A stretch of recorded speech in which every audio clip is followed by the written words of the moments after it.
I want to ask you something. It sounds kind of silly, but... Well, do you believe that the spirits of the dead can come back to haunt the living? Do you believe in ghosts? What makes you ask a thing like that? You haven't answered, Mrs. Ellis. Nobody believes in ghosts nowadays. Well, do you? If anybody was to ask me seriously, I would have to say no. Of course, a real estate agent runs into many strange things in an empty house sometimes. What kind of things? Well, there was a family named Samuels. They lived in that last house down the beach. One day, their little boy took his dog and went fishing. They never came back, and nobody knows what happened to them. After the Samuels moved away, I signed 3 tenants during that first month, but not one of them would stay more than a few days. Yeah, I know that story, but that doesn't prove anything. They complained about an unseen dog whining and scratching at the door, but that wasn't what made them break their lease. It was the cold up in the boy's room. You could feel it in your bones, a deathly cold.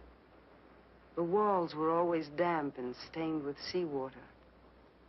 Whatever caused it, the thing came back every night. Dazed and confused, I stumble into bed, blood pouring from my head. Afraid I will not remember, I sit awake. It's for my own sake.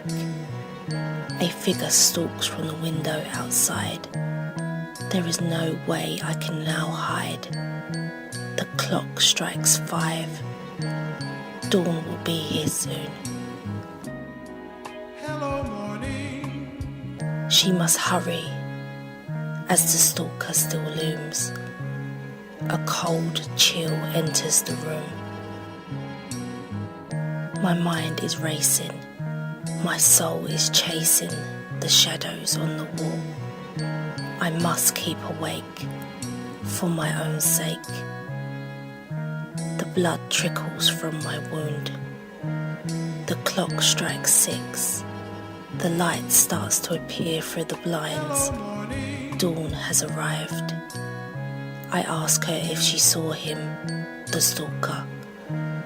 Dawn replied, it was the night walker. But why was he watching from my window, I cry? And why do I have this wound on my head? Dawn rose high in the sky. It's because you are dead.